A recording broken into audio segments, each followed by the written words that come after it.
the recording. Today's webinar is about addressing Viva feedback, what to expect, how to prepare, and how to act in the Viva.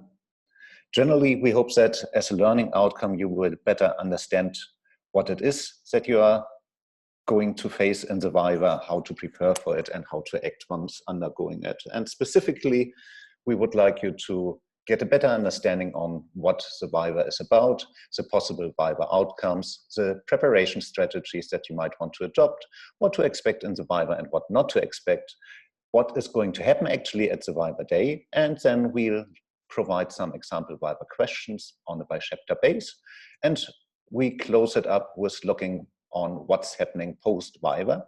And then after stopping the recording, we will run a group activity. If you would like to participate, you're very much welcome, where you are split up and seeing the participants, likely two groups, and have the chance to reflect on your biggest worry and how you want to approach these in the Viva. Now, what is the Viva about? The Viva Voce, and shortened recalled to as a Viva, is an oral examination that's typically for an academic qualification derived from the Latin word with the living voice, and it's conducted behind closed doors, at least in the UK system.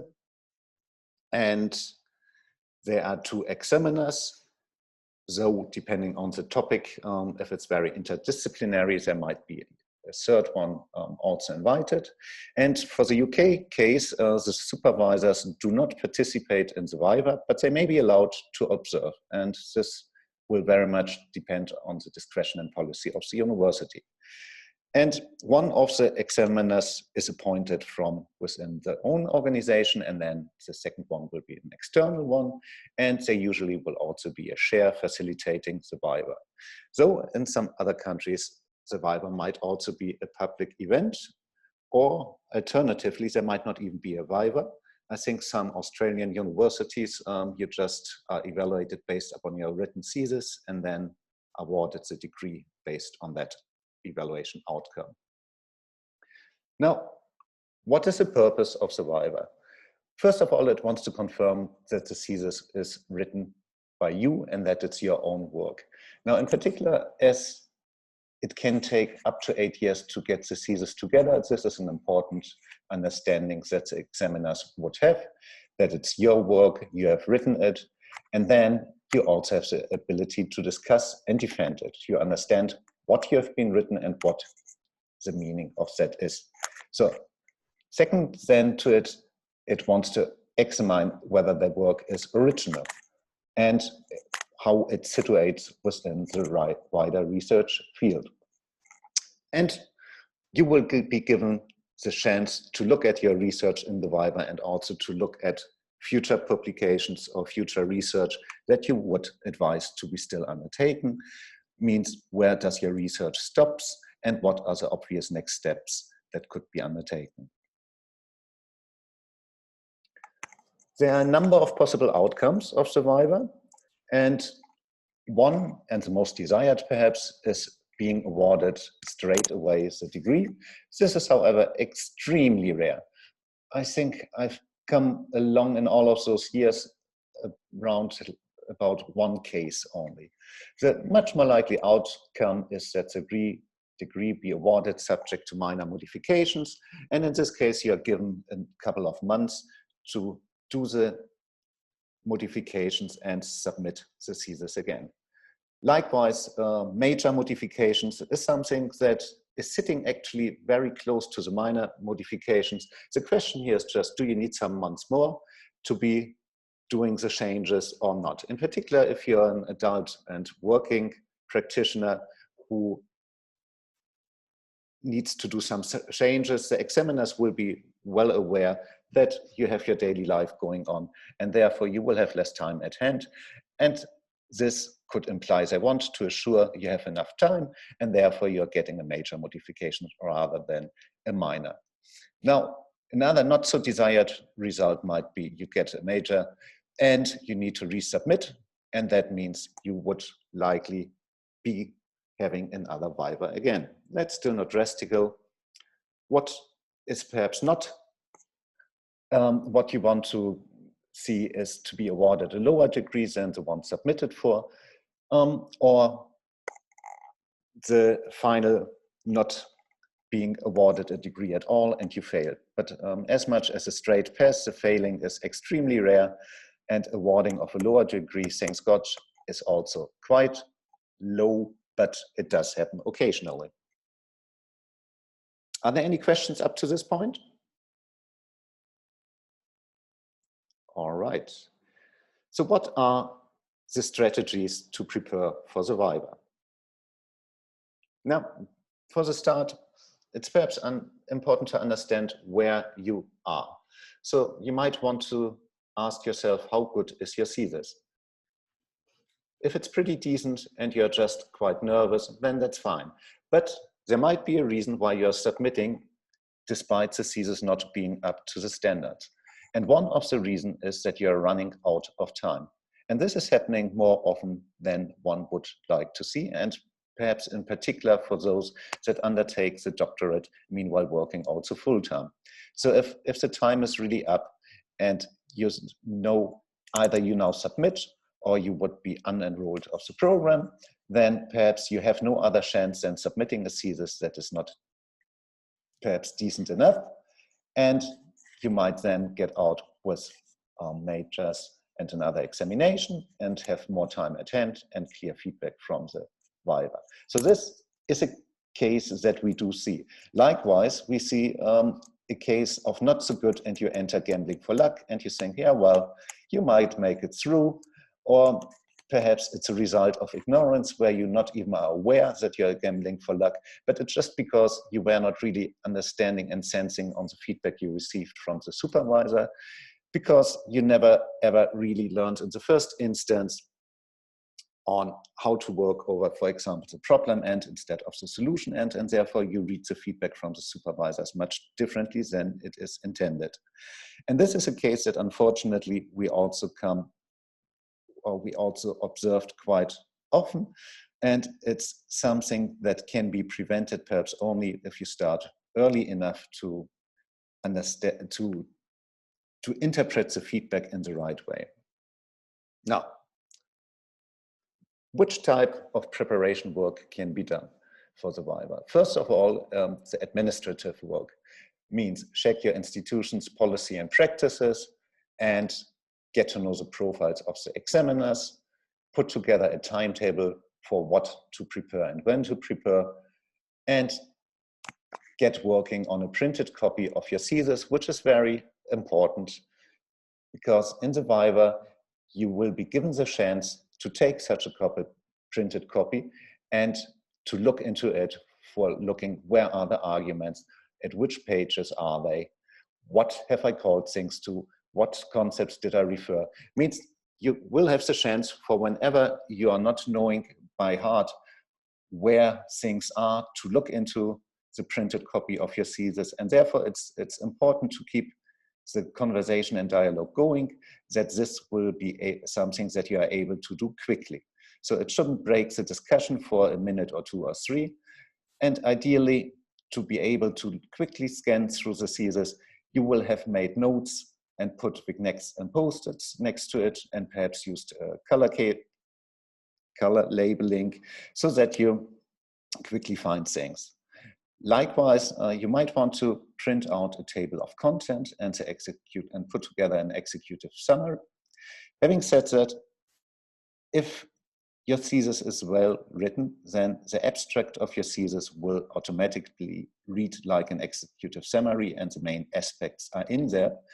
Likewise, if your thesis is well written, then the table of content will not be abstract. An abstract table of content would be, for example, chapter 1, introduction, section 1.3, problem statement. This is a very abstract table of content. If you have a very concrete table of content, then the chapter 1 would not be called introduction, but the chapter 1 perhaps would be called issues with high fluctuation in the work base.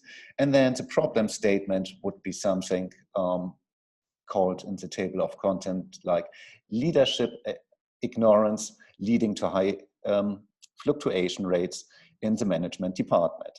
So this is then a very concrete table of content, and actually the table of content is already providing the exact narrative that allows you to read through the thesis just from the table of content. If you don't know on how to do that, we have a writing course which is available and where this is trained. So next to the administrative knowledge preparation, there's a knowledge-related preparation. And this starts from rereading your thesis and make note of any mistakes that you find. And it's very important that you're aware of mistakes and inconsistencies in the thesis. Ideally, this awareness would exist prior to submission. However, if the thesis has been submitted, it is still not too late. If you're aware of it and that you're called on that in the Viva, you will have the chance today already to think about how to explain why those mistakes or inconsistencies are there and how you would resolve these.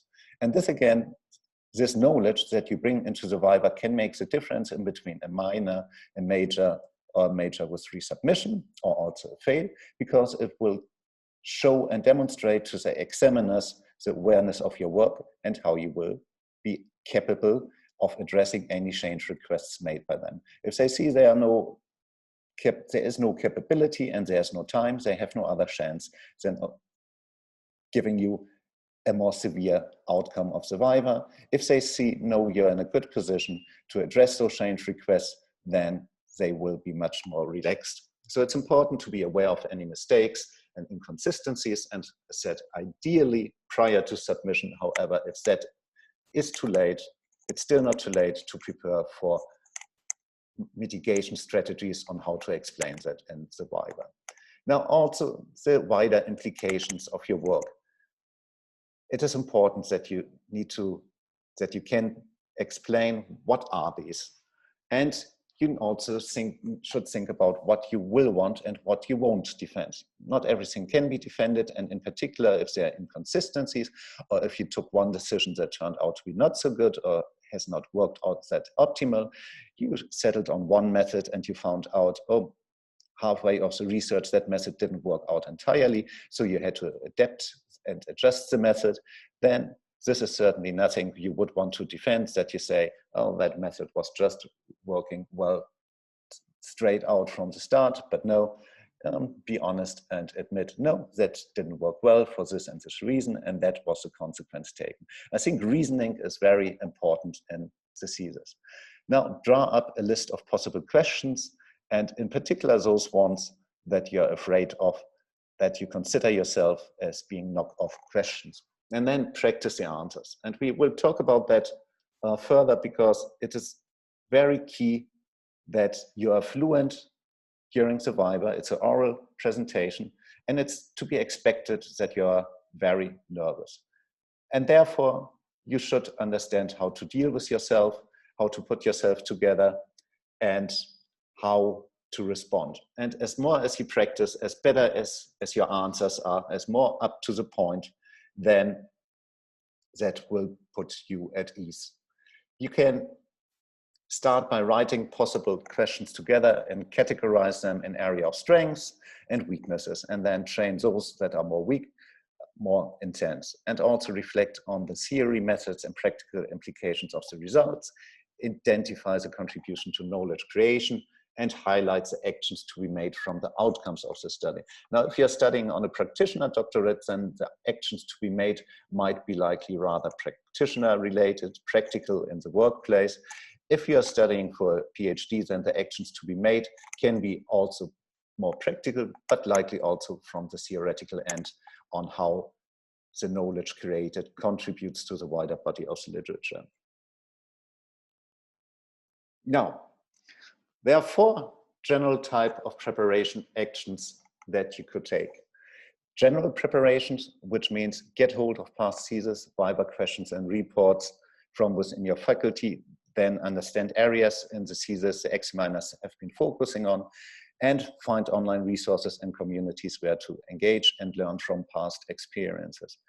Now, while this general preparation should be done, it's not without risk.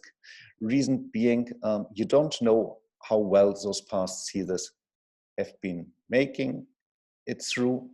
You don't know what in those past theses has been criticized. So ideally, you would try to not only get hold of such past theses, but also of Viva examination reports.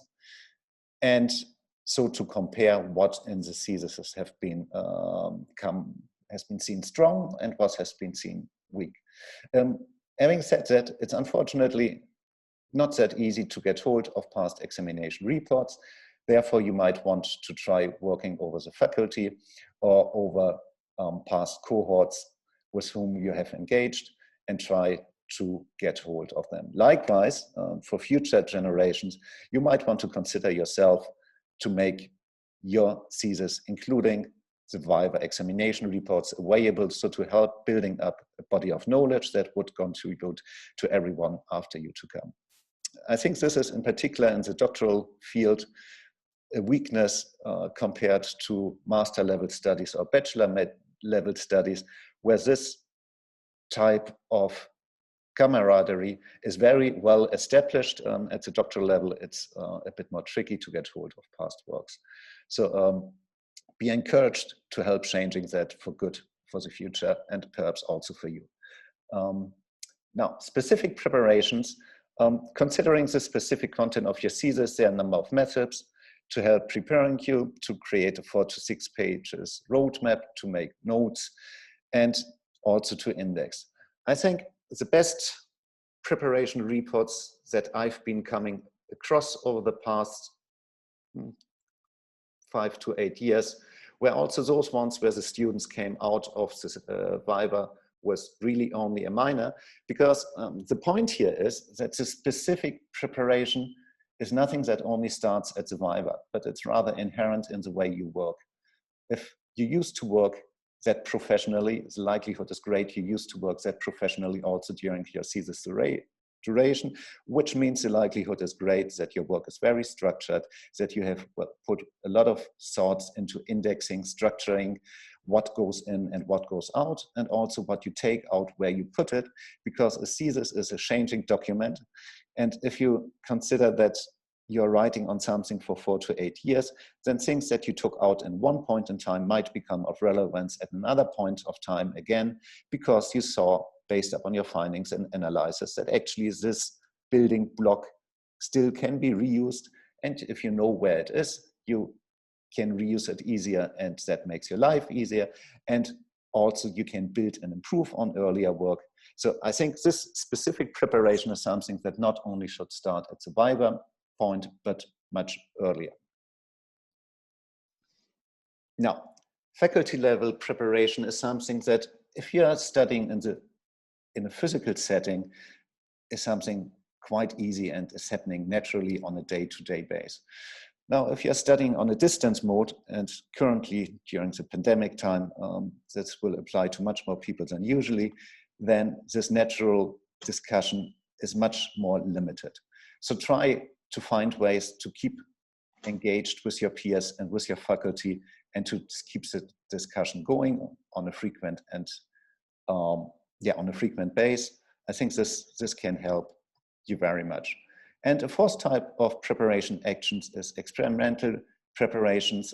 Have a dry run and see how others who not have come across your research and across you as a person will act with the information that you put on them. How do they see the quality of your work, the clarity, the consistency? Do they understand it? I think this is something, again, this is something that shouldn't start only at the Viva preparation, but something that should be practiced over the years as you go along. Try to present your work at conferences, try to present it to an audience that can provide informed feedback on that. Means within the academic community, this is very much the case. Now, what you also might want to give a go, we put together exactly a Viva preparation course, which is available in 3 formats: free self-study, where you can engage with peer, fully tutored, or with flexible on-demand feedback whenever you need it. There are a lot of questions, likely more than you can handle in a given time, put into this course. It covers all of the areas. This will allow you to practice, and it will raise your awareness about how good your work is. Actually, once we put that course together, we exactly thought about taking it once you submitted your Viva. However, we learned from some students that it's helpful to them to take that course prior to submission, because they say it then gives them the chance to still improve their work before they submit it. So depending on the time you have at hand, consider studying this course also prior to submission, so to still have the chance to afterwards improve your work. And perhaps it also provides you with some further orientation. Now, what to expect in the Viva and what not to expect. I think this is also very important to be aware of what not to expect. So, in the Viva, what you can expect is 4 basic headings of Viva questions. Normally, it's about what your work is about, what did you do, and what did you find, and ultimately, why does that matter? Belongs those 4 categories. Questions belong to a number of subcategories. There will be warm-up questions. There will be confirmatory questions that let you demonstrate your knowledge. There will also be deep confirmation questions to really go deep and see where are the borders and boundaries of your knowledge. There will be calibration questions to help the examiner to check their understanding of your work. Scholarship questions to let you know that you know your field. Salvaging questions when you have written something badly, then you will be given the chance to show that you're aware about what you are talking. And I think this is very important, because there will be, as earlier said, things that perhaps don't make that perfectly sense in your thesis, and there will be mistakes. And once you are confronted with it, it's important that you are capable to act upon those inconsistencies and justify and defend them and handle them in a professional manner. Again, this is nothing that is limited to the Viva, but perhaps something inherent in how you as a person anyway deal with those things. And therefore, it's important to understand who you are and how you react in those situations. Then there will be pushing the envelope questions that will push you until the border. And this is quite daunting by times. And the examiners will try not to break you, but they will push you to the breaking point. So again, it's important for you to understand how you react once you are close to such breaking points. And if you had breaking points already in your life, it's also important for you to evaluate, what do you do once you break? Are you just going blank? Is the discussion over for you? Or are you able to recover afterwards and make your way back into the discourse? So I think those are things that you should make yourself well aware about prior to the Viva, because it is to be expected and it can happen. Then there will be this is need questions to give the examiner the chance to discuss a bit of your interesting ideas. So there will also be very fruitful and positive discussion. And there will be redemptive lessons learned questions to give you the chance to admit some of the things that didn't work that well. However, the important thing here is think about the third question that will be the consequence about those lessons learned. I mean, if you say, well, the method didn't work out that well, then the subsequent question will be, okay, so what did you do? What did you do? Did you do anything? Or did you only learn about that later on and it was too late to do anything about it? Now, what would then be the third question from the examiner? You see, the type of questions that might be asked at the third level is broadening, and it might be going into an unwanted way. So know the third level question and know the unwanted third level and try to not go that way down. Having said that, in an oral presentation, that's easier said than to be done. So again, it's important for you to understand which type of person are you and how you can talk yourself out or not. Because this is something that's not to be expected in the Viva. The examiners usually are very understanding, and they will understand if things didn't work out. But what they won't do is they will walk you out of where you walk yourself in. Rather the opposite. Then there will be, give me a reason to pass your questions, and that's the final category of questions. You would want to give reasons for that to happen. Understand it's a doctorate, understand that there are only 1% of the world population who hold a doctorate, roughly. Understand that 70% of those that enroll in a doctorate never make it through. That means if you want to belong to the 30% that makes it through, then better give a reason to pass. And perhaps also understand that out of those 30% that make it through, half of it makes it through by luck, and the other half makes it through because they were very well prepared. So if you want to be in that ultimate position where nothing can virtually go wrong, then you better be prepared. Good. What might impress examiners?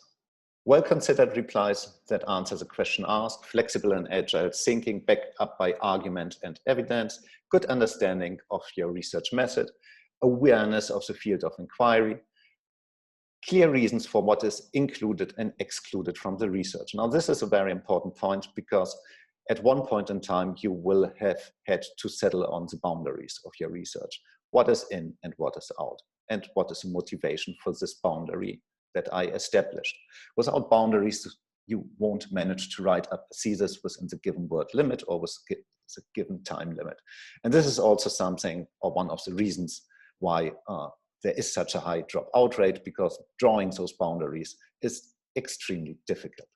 So how have you drawn them? What were your motives?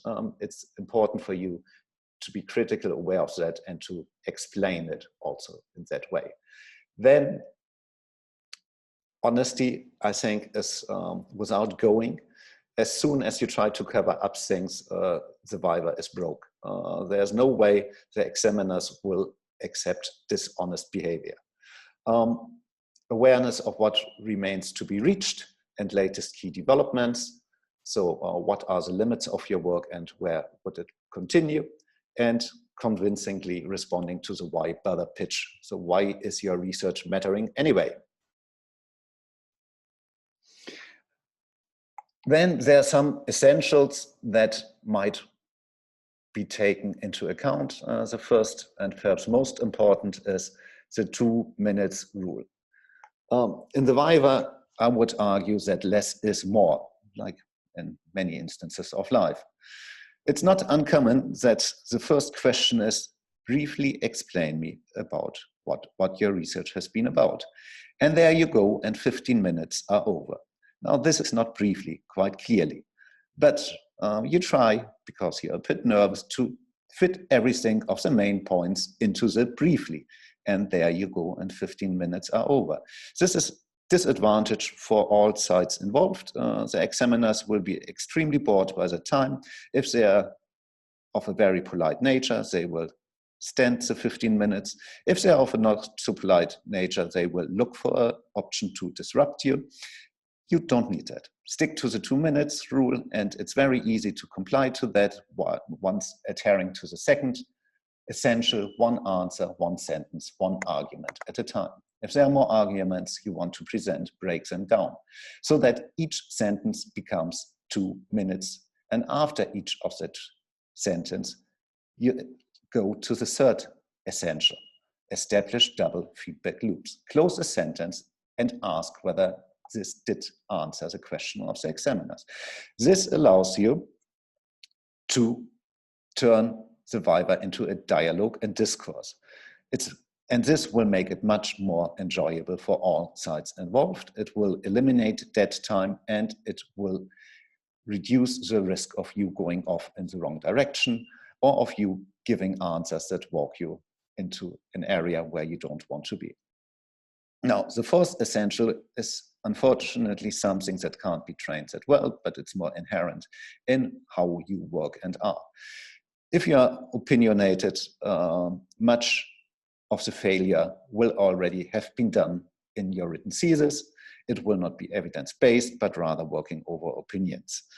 Now, nevertheless, it's still not too late to adhere to this for the Viva, understand what has been perhaps opinionated in your thesis and where has the evidence base been, and then please try to work over those parts.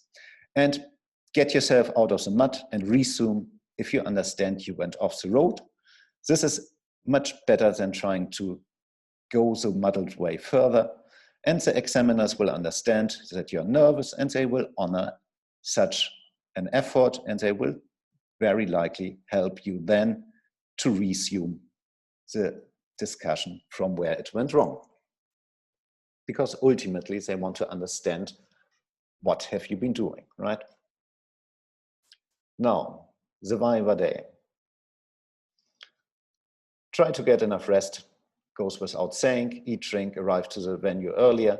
Again, goes without saying. Fear is natural, but try to be positive and anticipate an interesting discussion, which, if you are prepared well and anyway have worked during the thesis compilation well, this is something you can expect.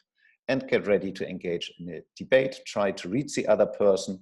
Try to understand which type of person you have in front of you. And try to work over the evidence base and answer to the questions you are asked for. And look forward to complete the process and hopefully obtain the degree. Your study will have strengths and weaknesses, and we discussed about that. So think about the weaknesses and how you want to discuss them.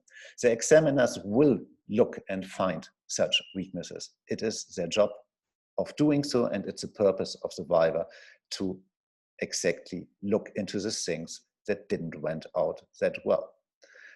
But the climate in which this is taking place will depend very much on the chemistry in the persons, and also in the nature of how persons are. So it's something, even if you study the profile of the examiners, that still will have a bit of an element of surprise. So again, think about what do you do at breaking moments and how do you behave, and practice for that. If you don't understand questions, ask for clarifications. That's very much understandable and expected. Take time to think before answering. Don't rush into the answers.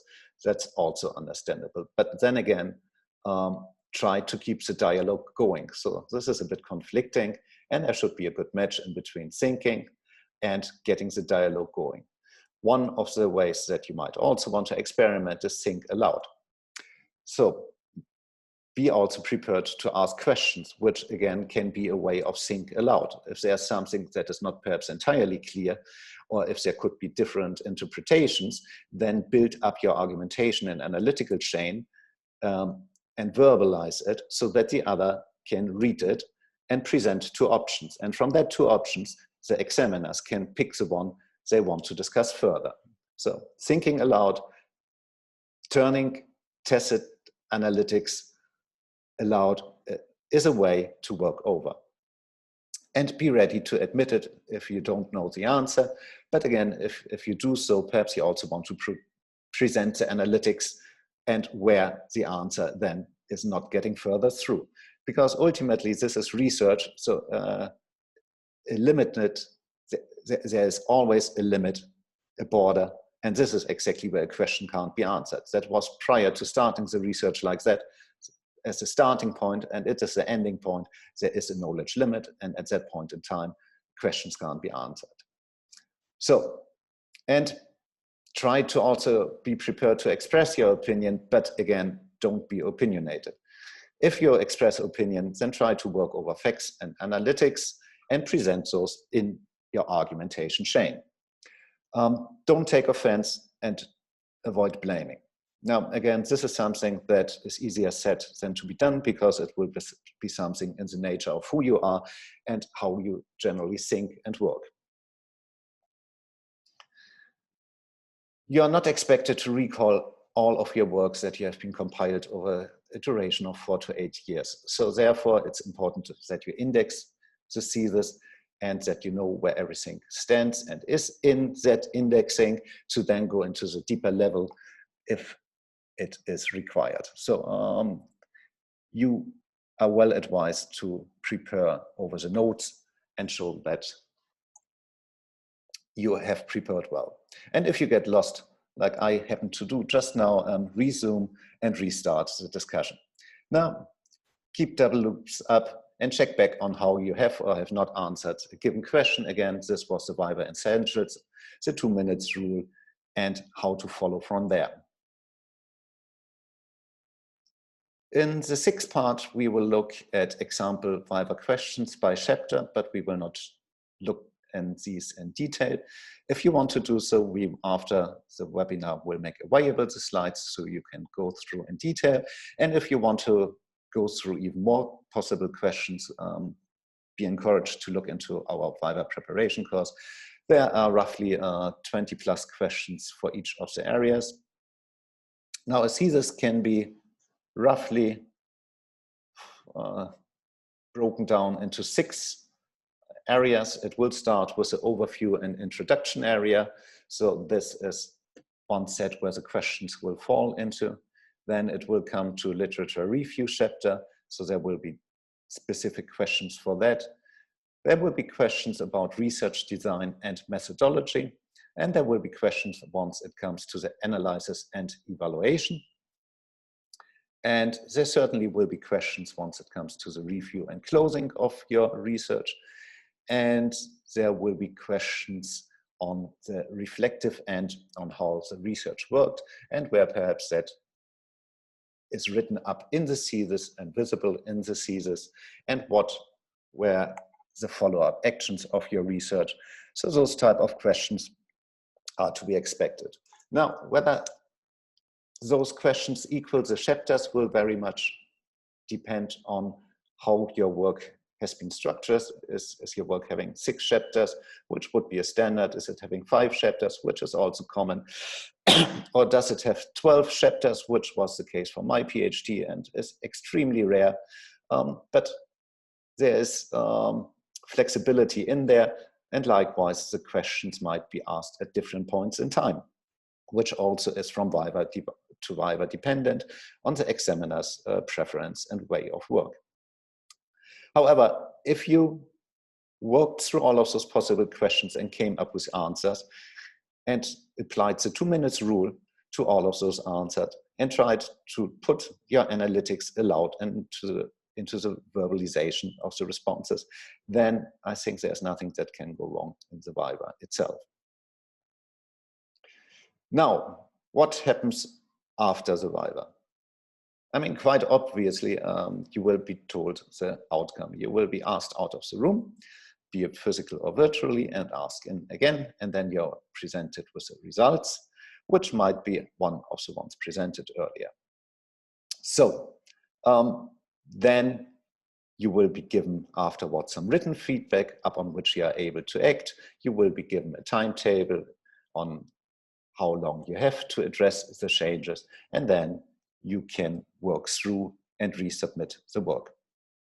Now, this is straightforward for most of the cases, with the exception perhaps of getting major changes that are so substantial that it cannot be addressed in a linear way, like the problem focus was absent, or the research questions were muddled, or the analysis was not really presenting anything that would have been expected to be to doctoral standard. Then the question is how are you addressing those changes, because they cannot be addressed in a linear way, but must be addressed in a non-linear way.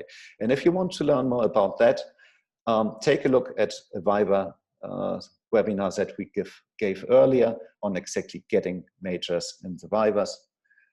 This is all well explained, or take a look into our Rebuilding Your Thesis course. This is walking you through the basic steps, so to understand what and where in your work has been inconsistent and how to recover from such inconsistency and how to address it in a non-linear way. Now, with this, we will stop the recording